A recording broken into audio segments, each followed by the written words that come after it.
এ হচ্ছে মনে করেন যে এইখান থেকে শুরু করে এক দৌড়ে একদম বাগানের শেষ পর্যন্ত চলে যায়, আবার ওখান থেকে দৌড়ে এসে আমাদের খাদ্য উৎপাদিত হয়।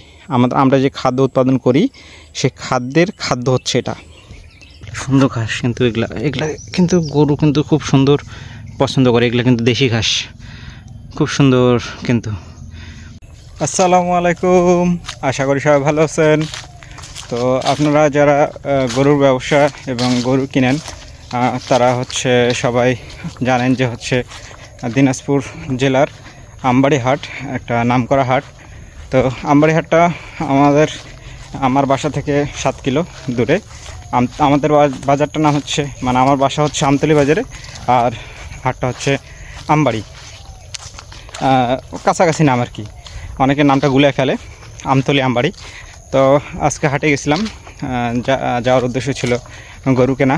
তো হাটে যেয়ে 2টা গরু কিনছি, শাহিওয়াল বকনা গরু, 3-3.5 মাস করে হবে বয়স। তো গরু 2টা আপনাদেরকে আমি বকনা 2টা দেখাচ্ছি।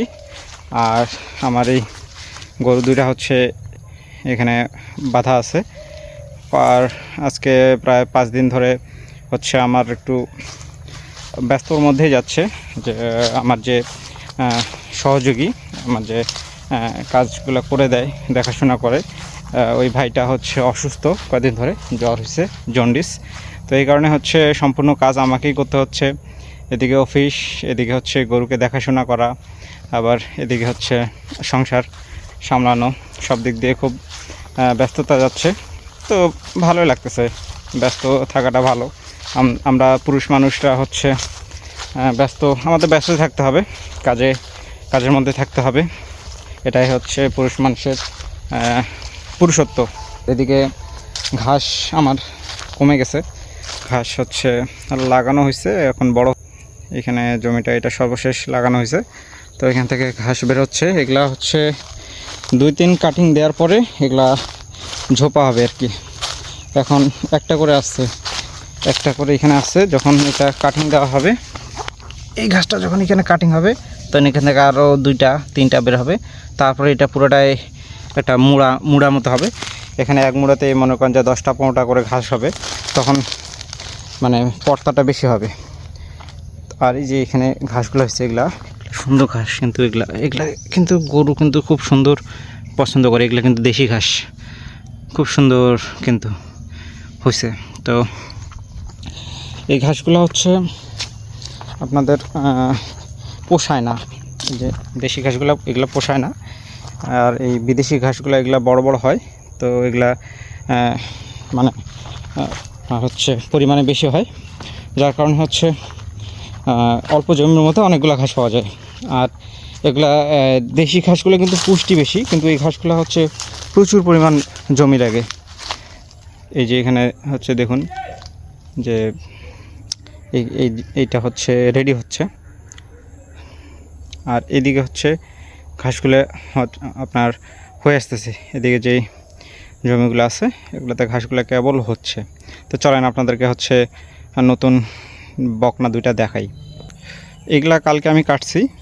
এইখানে এই জমিটা বড় গরুটা খাই নিছিল এখানকার ঘাসগুলা, তো এইগুলা কাটতে হয়েছে আমার রেডি না হইতে। আর এখানে আমি কিছুক্ষণের মধ্যে এখানে ঘাস কাটতে আসবো, এখান থেকে ঘাস কাটে নিয়ে যাব রাতে এবং সকালে খাওয়ানোর জন্য। সব থেকে গুরুত্বপূর্ণ জিনিস এই জিনিসটা, এটা অনেকেই খুব অপছন্দ করে, কিন্তু ভাই এইটা থেকে আমাদের খাদ্য উৎপাদিত হয়। আমরা যে খাদ্য উৎপাদন করি সেই খাদ্যের খাদ্য হচ্ছে এটা, ঠিক আছে? এটা দেখে অনেকে নাক ছিটকায়, অনেকে অনেক কিছু মনে করে, কিন্তু ভাই এইটা আমাদেরকে খাদ্য দেয়, ঠিক আছে? তো এই 2টা হচ্ছে বকনা নিয়ে আসা হয়েছে আজকে আমবাড়ি হাট থেকে। তো এইটা হচ্ছে এই বকনাটা খাওয়া দাওয়া করছে, মানে খাইছে আর কি। এখনও খায়নি। এই যে এখানে 2জনকে 2টাতে দিছিলাম, তো এ খায়নি, এ চিল্লাচ্ছে, এ খায়নি। এই যে খাওয়াটা আছে, আর এই যে ওই লালটা এ খেয়ে নিস। আর এই যে ছোটো দৌড়োদৌড়ি, লাফালাফি, ঝাপাচাপি, বালুর মধ্যে মাথা করা, এ হচ্ছে মনে করেন যে এইখান থেকে শুরু করে এক দৌড়ে একদম বাগানের শেষ পর্যন্ত চলে যায়, আবার ওখান থেকে দৌড়ে আসে, আবার এদিকে চলে আসে। তো এই জন্য ওকে হচ্ছে আমি যে রশি বাঁধা রাখছি, কারণ একে ধরা যায় না। তো রশি থাকলে একে মানে সহজে ধরা যাবে। আর হচ্ছে এগুলা এখন দেখি কীরকম এদের ফলাফল হয়। এই গরুটা হচ্ছে বড়, আর এই গরুটা একটু ছোটো। দাম মোটামুটি কাছাকাছি, একটা হচ্ছে 34,000 আর একটা 34,500 এরকম পড়ছে। তো এখন দেখা যাক কীরকম এরা রেজাল্ট দেয়। এদেরকে এখন খাওয়া দাওয়া দিতে হবে, খাওয়া শেখাইতে হবে। তো আজকের মতো এই পর্যন্তই। সবাই ভালো থাকবেন, সুস্থ থাকবেন। আল্লাহ হাফেজ।